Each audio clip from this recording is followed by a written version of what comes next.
Muy bien, como lo habíamos anticipado, se encuentra el expresidente del Consejo de Ministros, el doctor Pedro Cateriano, con nosotros. Y antes de salir al aire, retomábamos un punto sobre el que se expresó el tribuno que estuvo con nosotros, el integrante del Tribunal Constitucional, el doctor Hernández, cuando dijo que acaso se había entrampado el debate en el artículo 117. Ellos lo que han hecho es interpretar, dice, lo que dice actualmente el texto constitucional. Pero si uno quisiera ser más estricto, por ejemplo, ante evidencias que puedan aparecer de corrupción para evitar impunidad, el Congreso podría, como no, empezar reformando ese artículo 117. Agradeciéndole a Pedro Cateriano que esté esta noche con nosotros, le pregunto si él coincide con eso, si es necesario, a la luz de lo que los peruanos hemos visto del comportamiento de nuestros últimos jefes de Estado, si es importante empezar a pensar en cambios constitucionales. Sin duda alguna, de manera irresponsable este Congreso, este vergonzoso Parlamento, no ha reformado la Constitución. Nosotros hemos debido incorporar el juicio político o impeachment, como se le conoce en el sistema presidencial. Pero acá este Tribunal Constitucional ha resuelto que no se le puede investigar a un presidente durante su mandato, pero sí se puede hacer un mal uso o un uso político malinterpretando la Constitución de la vacancia por incapacidad moral permanente. Lo que apreciamos es una, digamos, conducta antidemocrática clara del gobierno y del Parlamento. En lugar de proponer reformas que hagan viable la gobernabilidad en el país, este Parlamento ha privilegiado sus intereses políticos, personales y económicos. En un sistema democrático el principio es equilibrio entre los poderes del Estado. Y ha quedado demostrado a lo largo de los años que cuando hubo conflicto entre los poderes del Estado, Fujimori, en lugar de disolver la Cámara de Diputados, dio un golpe de Estado. Pedro Castillo, en lugar de disolver el Congreso, dio un efímero golpe de Estado. ¿Por qué no se han discutido estos temas y se han debatido las reformas constitucionales prácticamente en secreto? Con este fallo, ¿usted coincide con aquellos que dicen que se está blindando a la señora Dina Boluarte? Bueno, hace tiempo que se le está protegiendo, es decir, los condenables archivos en la Subcomisión de Acusaciones Constitucionales. Es decir, este Congreso hace un uso político brutal del poder. Eso es lo que hace este Congreso. Viola permanentemente el orden democrático y constitucional. Y como no pasa nada, siguen actuando de esta manera impunemente. Esa es la triste, la penosa realidad. Ahora, lamentablemente, Mávila, esto ocurre también porque hay una apatía en la ciudadanía, hay un hartazgo de este comportamiento en donde este Congreso aprueba normas, por ejemplo, que facilitan el crimen organizado o la minería ilegal, ¿no? O protege a parlamentarios acusados gravemente de la comisión de delitos. Ya nos hemos olvidado de los mochasueldos, de los niños de Acción Popular, ¿no? Bueno, uno de los congresistas mencionado en esta lista de los niños hoy preside la Comisión de Fiscalización y la de Ética. Nada menos. Solamente para mencionar un detalle. Pero volviendo a la figura presidencial, yo traía a la memoria y se lo comentaba al propio tribuno y le decía, ¿qué pasó con Zoraida Ábalos entonces? Pero claro. El Congreso lo hizo mal porque Zoraida Ábalos dijo justamente cuáles fueron los motivos. Hizo prácticamente lo mismo que acaba de resolver el Tribunal Constitucional. Vamos. Y en cambio Benavides no. Y fue aplaudida. ¿Por qué? Porque era evidente lo que estaba apareciendo en los medios de comunicación sobre actos de corrupción del presidente Castillo, que por las noches se ponía un sombrerito, se tapaba la cara y despachaba desde Zarratea. Eso es algo absolutamente cierto. Y la forma cínica en que ahora esos congresistas que inhabilitaron a la señora Zoraida Ábalos aplauden esta resolución del Tribunal Constitucional, bueno, prueba la catadura moral de esta gente. ¿Del Congreso o del Tribunal, diría usted? Porque el fallo, separemos, ha sido... Yo digo de los dos. Acá hay una corresponsabilidad en el deterioro de la institucionalidad democrática del gobierno, del Congreso y también del Tribunal Constitucional, que con sus sentencias o pronunciamientos cohabita políticamente y no permite una estabilidad democrática en el país. Esa es la pura verdad, ¿no?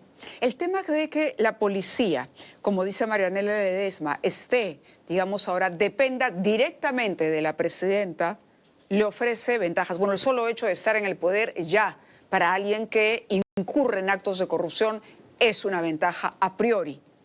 Bueno, la Constitución establece que el presidente de la República es el jefe supremo de las Fuerzas Armadas y de la Policía Nacional. Ahora, vemos que ese cargo no lo ejerce la presidenta. El crimen organizado avanza. Hemos visto la situación en Patás, hemos visto este atentado feroz hace unos días en Trujillo.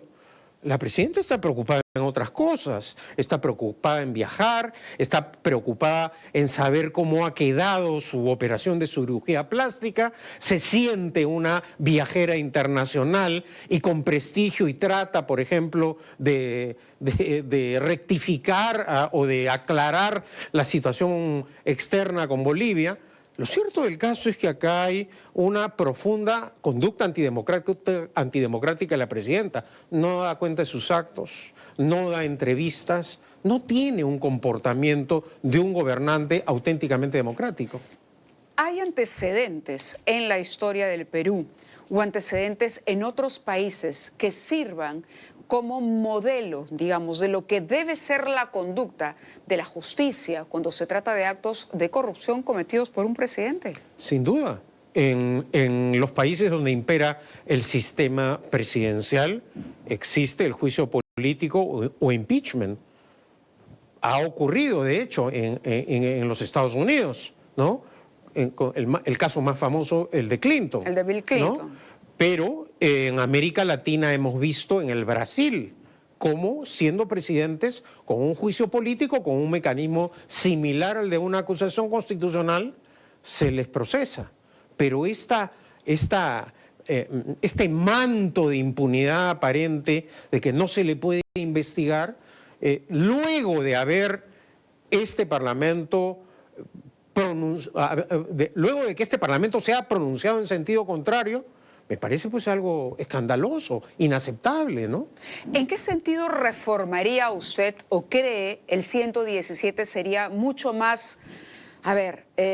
Yo creo, Mávila, que hay que establecer la acusación constitucional contra el presidente durante su mandato, con una votación calificada. Y ya nos olvidamos de ese artículo.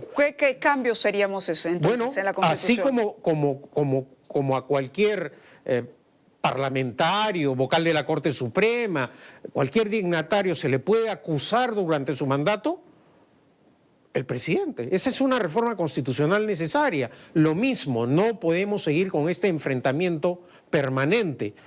Este Congreso ha mantenido el mal uso de la vacancia por incapacidad moral permanente. Evaluemos el mecanismo que acaban de aplicar los ecuatorianos. Bueno, hay enfrentamiento entre gobierno y parlamento, todos a elecciones y a elegir un nuevo gobierno y un nuevo parlamento. No puede ser pues que tengamos un parlamento de impresentables 5 años y no hay renovación parcial del Congreso.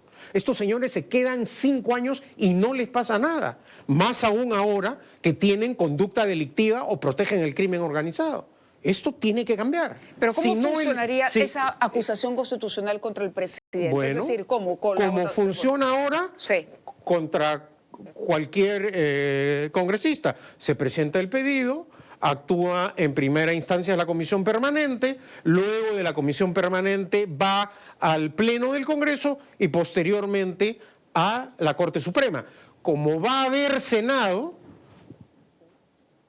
la acusación se inicia en la Cámara de Diputados, luego la pasa al Senado y el Senado, si la aprueba, la remite a la Corte Suprema y la Corte Suprema inicia el proceso de acusación constitucional. Eso debería ser así, sobre todo, Mávila, teniendo en cuenta los antecedentes de los presidentes que hemos tenido. No solo han sido presidentes mentirosos, sino que han sido lamentablemente y penosamente, presidentes que han cometido delitos. Pregunto, si se hubiera conocido la punta del iceberg de la denuncia contra Toledo, de los sobornos, hasta que llegue la colaboración eficaz de Maiman, que fue finalmente la prueba contundente, no se hubiera podido investigar a Toledo, entonces. Exactamente.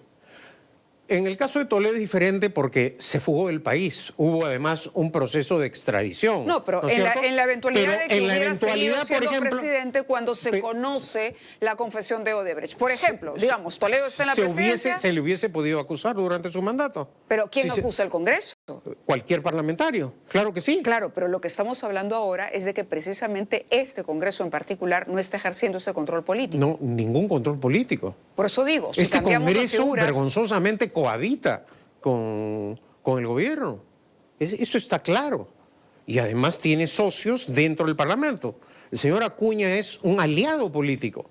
El señor Acuña tiene 2 ministros, tiene su embajador para que le rinda pleitesía cuando va a España. Y el Congreso, ¿qué cosa es? Es una alianza entre la derecha antidemocrática y la izquierda antidemocrática que sostiene a este gobierno. ¿Quiénes están en la mesa directiva unidos hace 3 años? Perú Libre y Fuerza Popular. Hace 3 años, Mávila. Y se presentaron ambos como adversarios en la campaña electoral. Esas son las agrupaciones, sumadas a Alianza para el Progreso, etcétera, las que sostienen a este inepto, frívolo y corrupto gobierno. Esa es la realidad. Veo que apunta básicamente sus críticas al Congreso antes incluso que al Tribunal Constitucional. Bueno, es que en realidad este Tribunal Constitucional parece un apéndice político del Parlamento. Bueno, en ¿no? algún momento... Yo no veo una defensa firme, valiente, con la excepción diría yo, del magistrado Monteagudo, ¿no? Que es la excepción que confirma la regla. A ver, ¿habría que cambiar la manera en que se elige al Tribunal Constitucional sí, para ejemplo, que no se contaminara políticamente? Yo no sé si usted se acuerda cómo se elegía el Tribunal de Garantías Constitucionales. Estaba compuesto por 9 magistrados. 3 designaba el gobierno, 3 el Parlamento y 3 el Poder Judicial. Era menos malo. Ahora, cuando saca mayoría el gobierno, elegía 6, que fue lo que ocurrió durante el primer calamitoso gobierno aprista, ¿no? Calamitoso y corrupto gobierno, hay que decirlo claramente también, ¿no? Porque en los últimos días vemos cómo desfilan los apristas ahora como defensores de la honradez y de la corrupción y que han luchado contra la corrupción, ¿no? ¿Qué hizo el APRA en el poder? ¿Qué hizo el fujimorismo en el poder? Son gobiernos manchados por la corrupción. Y hay que hablarles a los jóvenes que van a votar. No hay que creerles a todos los que desfilan ahora por los canales de televisión. Correcto. Sosteniendo que han luchado contra la corrupción. Doctor Cateriano, entonces, en resumen, usted diría que todavía hay un camino que iría por el lado de una reforma constitucional del artículo 117, permitiendo la acusación constitucional. Exactamente. Suprimirlo, derogarlo e incorporar la acusación constitucional contra el presidente durante su mandato si comete delitos, como cualquier funcionario público. ¿Y qué se necesitaría para ello? Una votación calificada. Ese sería un camino. Yo creo que sí. Después de la dolorosa, vergonzosa experiencia que hemos vivido, tenemos que debatir esto porque este impresentable Parlamento no ha querido debatirlo. De acuerdo. Muchas gracias por estar con nosotros, Mávila, esta noche. Bien, le agradecemos al doctor Cateriano. Vamos a la pausa y vamos a regresar con la palabra del congresista Eduardo Málaga. Eduardo Málaga en su momento presentó mociones de vacancia precisamente en contra del señor Pedro Castillo, en un momento en el que era difícil conseguir los votos. A pesar de las evidencias en contra de Pedro Castillo, no se pudo conseguir los votos en la vacancia presidencial. Vamos a conversar para recordar un poco ese momento y también conocer cuáles son sus reacciones al fallo